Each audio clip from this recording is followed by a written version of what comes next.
I started the original forum because I was looking for people to learn from. And it grew, and eventually I thought, well, I'll get my own URL. And the name Ball of Spray is a joke about my skiing. Like, people see you go down the lake, and it's smooth, walls of water. Yeah. I come down the lake, it's a big ball of spray.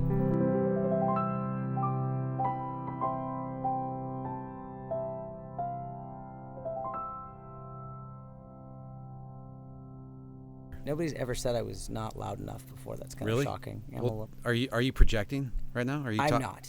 Well, talk like normal. Okay, because I'm going to get animated, aren't I? Maybe. Could happen. Could happen. No, I want you to get animated, dude. Ballers want Horton animated. They want to see the true Horton. So what are we going to do? What are you doing here today? Were you taking photos? Was taking photos, yeah. I saw you on the other side of the lake on your phone or taking photos. Yeah, I was what I was doing is really seeing just how incredibly sunburned I can get, because you can't get enough over there. You know, they make sun shirts now that kind of cover full coverage, and they're like SPF 1000. I know, and every time I order one, I get the wrong size. I don't know. I think you should do Ball of Spray sun shirts. I should. Just make that happen. No. Why not? Because there's no money in it. Ball of Spray sun shirts with just a big, like somebody crashing on the front, just a big ball of spray on the front. Dude, I got a new slogan. It's, I hate slalom more than you.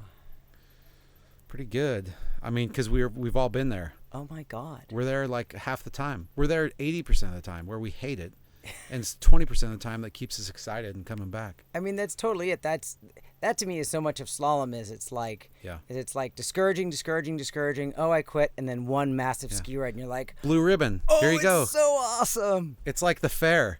It's like when you're trying to win the big stuffed animal, and you like get really close. All right, next time. Yeah. Next time.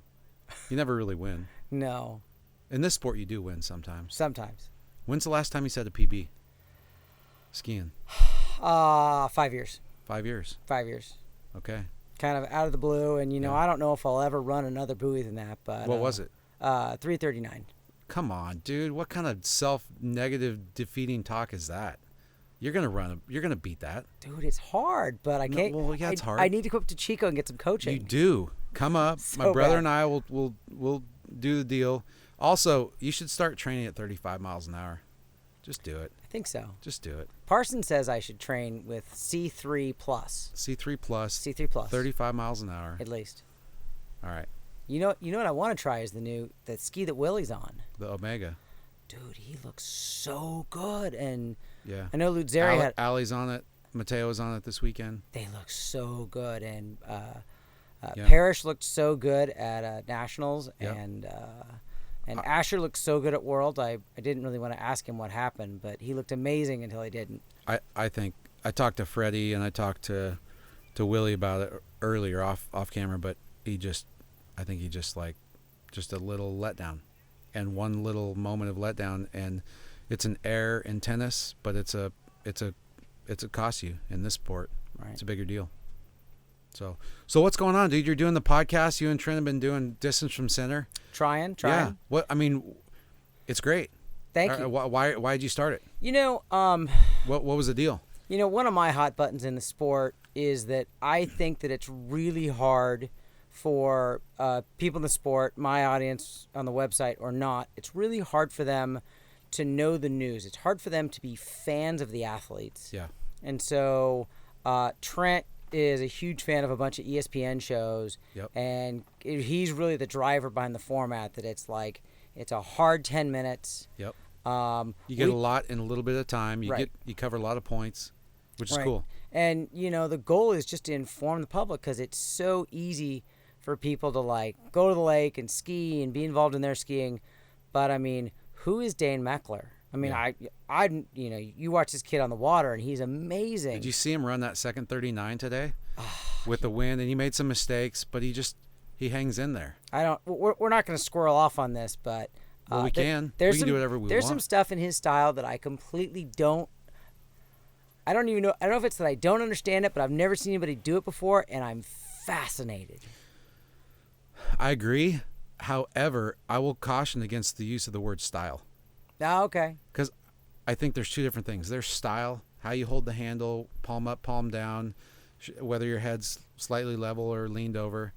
but there's also mechanics. See, I think it's all mechanics. I think style maybe is a bad word. Style's a bad word. But I mean, head up is technique, and head up affects where your mass Everything is else. moving. Yep. So mechanics is key. Right. And if you break it down to the fundamentals, he's doing a lot of known things, but he's just doing them in a little different way. He's doing it a different way, and I've watched some stuff he's doing leaving Apex, and I'm kind of scratching my head wondering, does that mean he's making speed sooner, which is kind of my new obsession. Yeah. Is he? Yeah, we talked about that. Right. Well, you brought it up on the forum. Can we talk about that? Yeah, please. That thread that's, No. we can't talk about the... No, because it's hidden. Okay, we're not going to talk about it then. Yeah, but we can talk about the subject. Yeah, edging. Edging. That Yeah. whole edging thing, like, I don't... edging is this term, and I don't know if it's even the right term. Yeah. But it's a term to describe what some skiers think they're seeing. And actually, I got the word from Terry, and it's instead of trying to be like lucky low or Straight in a line. in a line. Yep. And it's really as you approach the wakes, when your shoulders are really level, and you just kind of very slightly, not dramatically, but very slightly, let your upper mass kind of move towards the pylon a little bit, you'll find yourself in a position where you've got less load in the rope, but all the cross-course speed and angle you would if you were, lucky low, Jeff Rogers pinned away. And Yeah. I don't know that many people out of the super elites understand it, but I think it's an interesting concept. I don't know if it applies below 38, because I kind of tried at 35 off and it doesn't really do anything. But if I'm having a good ride and I'm running 38s, when I apply it, it's like, oh my gosh, it's just I feel like I'm going slower into the wakes, but I cast out better, wider, and earlier at the next ball, which tells me I'm not going slower. You're going faster. You're going faster. Yep. And it's probably because I've got more control at center line, which is why it feels slower. And that makes me even earlier. Yeah. Well, I think that just brings up an interesting concept overall that I've battled kind of an uphill battle against seemingly for like the last 20 years, is this concept of speed and angle to backtrack. Because Right. a lot of people, even high-level skiers, will still say, man, I had too much speed into the wakes and I was screaming into the buoy. And How can that be? the thing is, you got to realize, like, as you get more speed from apex to center line, you are skiing into more angle. And Terry didn't bring it up when we talked on this little whatever the hell this is, but the one thing Terry's been working on, or a thing that he's been working on, is coming around the buoy from apex into center line, trying to keep his ski on a flatter trajectory. Instead of trying to ski cross course and get as much angle as possible, he's been trying to do the opposite. He's been trying to almost point the ski at the back of the boat and get his body stacked over the ski, and from that position. And mentally, obviously, your ski's not pointed at the back of the boat, but what it allows him to do is not sit back in a loaded position and be tail heavy. It allows him to get his mass over the ski, over his front foot, and get him that acceleration without load, which gets him speed, which gets him angle, because he's crossing the wakes further up course. And that, to me, is kind of what you're talking about in a different way with this edging concept. Because what happens with this edging, which I don't know if we have enough time to get into it, but here I'm not completely clear as to whether it's critical to drop your hips or your mass, or you let your shoulders come forward just a little bit to get the lightest load with the most speed and angle into the wakes. But it is a compelling argument, given the anecdotal evidence you have with pictures of people ending up in that position. And, I got to give Terry full credit. He's not a man of many words, but when I kind of told him this weird experience I had where I was just trying to be really level coming into the first wake, and I had this magical, man, it was easy, and I literally had the best, like, 2 rides in a row of my life. I ran like 5 out of 6 38s. Yeah. And I was like, walking on air for a couple of days, and I talked to Terry about it. He's like, oh yeah, we kind of call that edging, and I was like, oh, that's super interesting. Yeah. And then I went back and I look at pictures or video of Freddie Winter, Mm-hmm. and it's a little deceptive with Freddie because he's got so much ankle bend. Mm-hmm. And I look at Sasha, and it's not exactly the same thing, but these guys are in positions that I think casually you'd look at them and think they're squatty, and then maybe their center of mass is back, but actually their center mass is right over their front foot, and they're just kind of not trying to go to that Jeff Rogers lucky low position. Yeah. And that's making everything easier. Yep. Well, I think what you're saying too is it's a matter of there's two planes to think of. There's the plane away from the boat, you know, forward and backward, and you can be kind of mass off the back edge of the ski in that plane, but still be over your front foot. Right. In the left to right plane, the x-axis, if you will, which I think is a very interesting but kind of higher level concept. But the whole takeaway for me is, if you, and that's how I skied. That's how Jamie Beauchesne skied. Right. When we were on, that's how Terry skis. We were less, parish, hips up. However, the problem becomes like if you get too much separation between your arms and your mass into the wakes, I feel like you're more prone to lose everything on the second side. Right.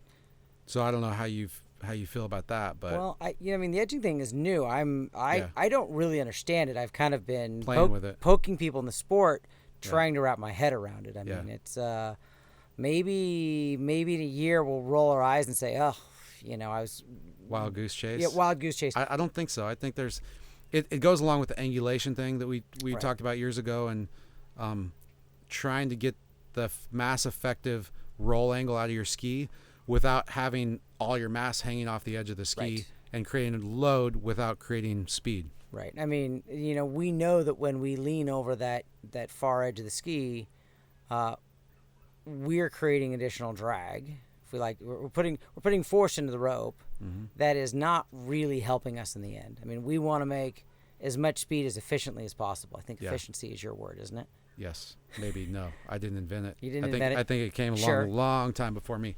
But yeah, you're right. Efficiency is a key fundamental for sure. So it's fun stuff, but I'm actually a little bit tentative about this subject. Yeah, we won't dig in anymore. I don't want to chastise you. I just want to say this. I don't know if the mass skiing public needs it. I think maybe if it became popularized and those 28 off skiers out there think, oh, I got to do this thing, that it might hurt them more than help them. Yeah, I agree. The thing too is it's complex because if you're talking about, say your feet are facing forward and you're on your onside cut, it's a matter of not dropping your butt back towards your back heel. It's a matter of your body kind of shifting off, rolling off the edge, your hips rolling off the edge, and your upper body becoming more upright. It's a kind of a complex thing for a certain level of skier. Right. And to me, the way I envision it, it's, you talk about the way you and Terry and Jamie skied. I don't think it's that extreme. To me, it's a very mild, just a little bit of give in, and the result I've experienced is kind of wildly big. Yeah.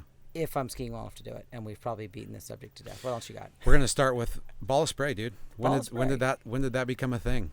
What was the impetus? Where were you when it happened? Coffee shop, napkin, beers? Well, it's funny you ask. Tequila? It's finally come full circle. Okay. So, 12, 13 years ago, I had just gotten back into skiing. I'd been out for 7 years, and I had some questions that were really rudimentary. I really hadn't talked ski technique, high level stuff with anybody, and I found Ski Fly website. Yep. And I asked some questions, and I didn't get any answers, and I was kind of frustrated. Yeah. So I went off and I started a little forum. I couldn't tell you the URL if my life depended on it. It was some crazy little hosted carbonfins.com. No, it wasn't there either. Do people even know you used to make carbon fins? No, let's not go there. Why? I think the fin business is huge right now. People are making a lot of money. I know. If you take the Conley hook fin and you put a couple squiggles in it, I heard. Let's just no. Okay, so the point is I started the original forum because I was looking for people to learn from. And it grew, and eventually I thought, well, I'll get my own URL. And the name Ball of Spray is a joke about my skiing. Like, people see you go down the lake, and it's smooth walls of water. Yeah. I come down the lake, it's a big ball of spray. Yeah, I get it. So it kind of grew, and I remember, like, you know, that first advertiser I had was $50 a month. You know who you are. You never paid your bills on time. I love you anyway, Tad.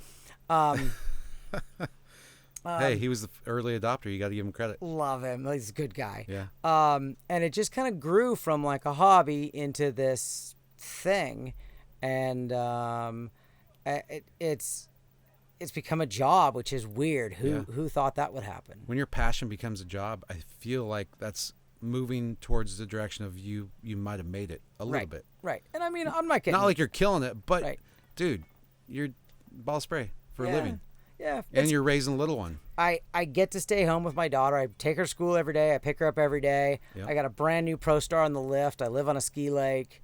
I ski as much as my body will let me. It's not bad. That's pretty good, dude. That's real good. Where do you see Ball of Spray in the next 3 years? Where do you want it to go? You know, I mean, with the website and the stuff we do with Trent, I'm always looking for ways to promote the athletes, and that has been a challenge. I mean, maybe I'm kind of having trouble wrapping my head around it. Yeah. And Why? Why do you think it's a challenge? I think it's hard. Don't be shy. You be honest. Like, why is that so hard? I think that the athletes are hesitant to see the value in marketing themselves, and I get it. There's very little ROI. I mean, if I'm friends with Freddie Winter, I call up Freddie and say, "Hey, Freddie, I need you to go make a video," and he's like, "Yeah, I'm busy. I'm teaching ski school. I'm traveling the world. I'm training." You know, he doesn't see a penny when he spends 4, 5, 6 hours producing a video so I can run it. Yeah. And, you know, my traffic is busy enough now that when you create content for me, it's not like a magazine that sits on your coffee table for a month. Yep. It's top of the front page, and then as soon as there's the next news, as soon as there's a new ski from HO or Radar or Conley, it's moving down. Yep. So it's hard to define that value. Yeah. But I think promoting the athletes is super important, and which is, again, why we're doing Distance from Center. Yeah. Well, I think it's cool. I think it's awesome. Yeah. It's fun too to you guys cover a range of topics, which is great. Right. Thank you. I just think Ballers probably eating it up. They're loving it. I have to apologize to everybody. We struggled this summer. There was a bunch of news in the middle of the summer, and Trent and I's schedules, we just couldn't get them together, and we didn't cover the whole European 6 tournament season, and it was kind of amazing. It was kind of some great stuff happened over there, and life gets in the way. What? Anything you want to say about that right now? About the European tour? You know, because there was more events over there than there was in America. There was, and I think, well, first of all, Luzzeri makes the point that he feels like he got the ball rolling on that a couple of years ago with the San Gervasio. Yeah, am I saying that right? No, I can't say it either. It's fine. I don't even. I can't even see it in my head all of a sudden. Okay. Mateo. I just had him earlier. He's awesome. I'll have him do the sound over. Thank you. Voiceover. You know, I think he really did get that started. He had started that event, and it's growing, and now they've got like a tour of 6 tournaments right in a row. Yep. And, you know, in 18, there was some controversies with some, we don't know why, but there were some really bizarre scores. And at the site where that happened this year, the scores look really legit. And some other sites in France, I think especially, there were some scores this year that don't really make sense. And, you know, it's more of a problem because it dilutes and changes the elite rankings list, and it kind of makes those rankings lists less valid. But what I've been told and what I understand is that there was a culture of, hey, we can do stuff and give people great scores, and it's cool, it makes us look good, and that culture is dying. And there is more and more effort in Europe to adhere to the standards that we expect. Yeah. And, you know, the point has been made to me by a lot of people that there are just as likely tournaments in this country where Oh, yeah. where they're running fast and loose with boat path or buoy width or rope length or whatever. Luckily, our culture, we notice it and we tend to kind of knock them down. Well, maybe even too aggressively sometimes. Maybe. Yeah. I would say to that though, like, it's just like a great score. If you run a great score, like if Terry Winter goes and runs 5 at 41 tomorrow, that's a great score. Yeah. Probably not going to scrutinize the boat path. If Terry Winter goes and runs 3 at 43 tomorrow, they're going to look at the boat path. So the spotlight is shown once you've reached a critical mass, if you will, Right. by doing something extraordinary. With pro skiing, there's some of these lakes you're talking about potentially in America, they don't ever host pro events necessarily. So they don't have that spotlight on them where you've got 15 of the best guys or girl skiers there blowing the lid off the thing. You know what I mean? Right. Whereas in Europe, maybe or maybe not, that's what's happening. But I'm just trying to create some context as far as we've got great sites here, but some of those ones we're thinking of in our head never really host a big pro event. Yeah, I don't think in the current era we have a cheating loose rule problem in this country, not that I'm aware of. But I think that, like, when we were kids, you know, the story goes that if you're in California, you hear everybody in the southern region is cheating, and everybody in Florida thought that everybody in California was cheating. Yeah. So I don't know, you know. I think that's just a case potentially of a human nature where we're like, those people at a distance, they're not as good as us. Right. It's just kind of like, that's human nature. That's tribalism in a small sense. Sure. Maybe. The other thing, though, and I know you don't want to talk about this, that's why I'm going to bring it up, is my vision for a better future in water skiing is competition-driven, not scores-driven. Mm-hmm. And we've talked about that. We talked about it at the pro. You and I have had many phone conversations about this. I just want to see where you're at now. I don't disagree. I think it's you have to have an event or a series of events under a specific paradigm, right? Unfortunately, we have skied ourselves into a corner of scores are super important. So things like the world standings list. But if you told me that the best pros in the world were going to show up and the rope lengths were kind of random, or the buoy length was random, or the boat speed might be fast or slow, but it was the same for everybody, and it's just who's the best skier in the day, I'm all for it. I have no objection. Yep. But the flip side of that is if we all measure ourselves by a world standings list or a national rankings list, then the standards for every ski site, every rope length, every boat path need to be as close to actual as is practical. Agreed. But there's a tolerance and people push it. Well, but the intent of the tolerance is for human error. It's not there to be abused. I know. We know that, but it's... But when we were kids, you know, when there were hand driving boats, you remember there was the driver down in Southern California, Jack Wilson. They called him the magician because he could ride the bottom of the tolerance all the time, pass after pass after pass. It was hysterical. And we all skied great behind him. And at the time, we thought it was okay. Yep. It was wrong. We didn't know back then. Know. Yeah, it's fine. And love Jack Wilson, younger. right? He's a fantastic guy. One more thing, unless you got anything else you want to bring up. Your dad built the first private ski lake, right? That I know of. First man-made ski lake. What year was that? Water went in the lake in 1968, and it was nobody'd done it. He had he'd thought about it previously. I think he'd kind of drawn it up a couple of years before because somebody else wanted to do it. And when he moved to California, living in LA, there was just no skiing. They were skiing in like some really nasty public waterways down in Long Beach, and it sucked. So my dad's dad went out into the desert, kind of in an incredibly improbable area. Yeah, like middle of the desert, just outside Newberry Springs. Right. And there's water underground? Right. There was a lot of water underground then. The lakes are like literally halfway between LA and Vegas. That's crazy. And dug the lake, and I think those early days, there was no trees around it, and it was pretty rough. Yeah. And because it can get windy out there. Get really windy out there. And did you spend a lot of time growing up out there? It's like every weekend unless it was freezing cold winter and every summer. Yep. And there was an era there in the, in the 70s and 80s when it was really cutting edge. You see pictures of like Ricky McCormick there and Bob Sammy and Chris. Sammy and Camille. I remember being like grade school and just like sitting on the dock and turn around and this brown Porsche Carrera pulls up and Bob LaPointe gets out, borrows a ski and goes out and runs like halfway down 38 on like an EP, right? I mean, like just random crap like that happened. Plus, your dad was a gateway for created a gateway for a lot of people coming over from Australia and other places, like Simon Hill and some other big names back in the day, right? That came and coached. Absolutely. And ran through, kind of helped run the ski school. Simon's probably the biggest of the Australian names. It was there for a long time, but the Australian team came through. I think they started in '78. I mean, some world champions in that group. I want to say Sue Lipagos, Sue Fieldhouse,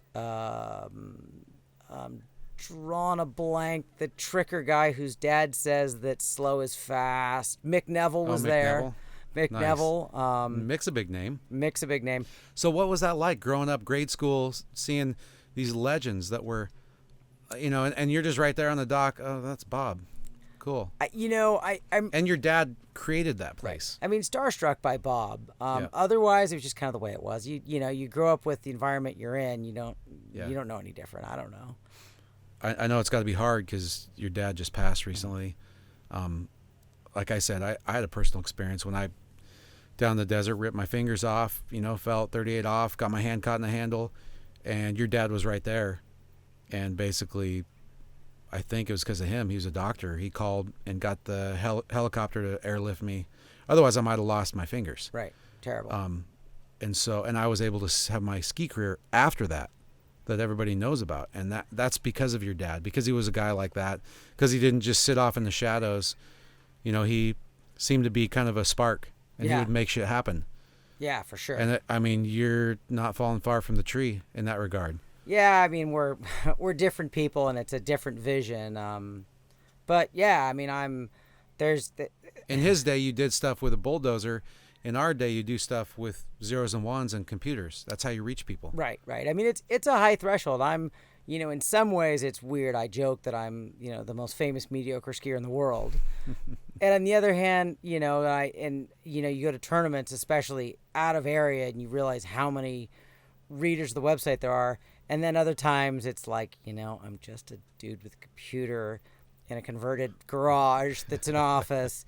I'm pretty amazingly lucky that I have advertisers like Mastercraft that are paying me to promote their products. But you're doing good stuff. Thank you. It's a weird thing, and Steven was talking about this back when he was a kid, and J-Mac was like, I went to such and such country, and they wanted my autograph. Like, what the hell? And Steven's like, are you kidding me? You're J-Mac. Of course they want your autograph. But now Steven's in it, and he's having the same experience. Like, what? Why do people want my autograph? Like, you can't see it when you're in it, but that's what's cool is like, you are humble. That's what's great about our sport. People aren't getting crushing paychecks.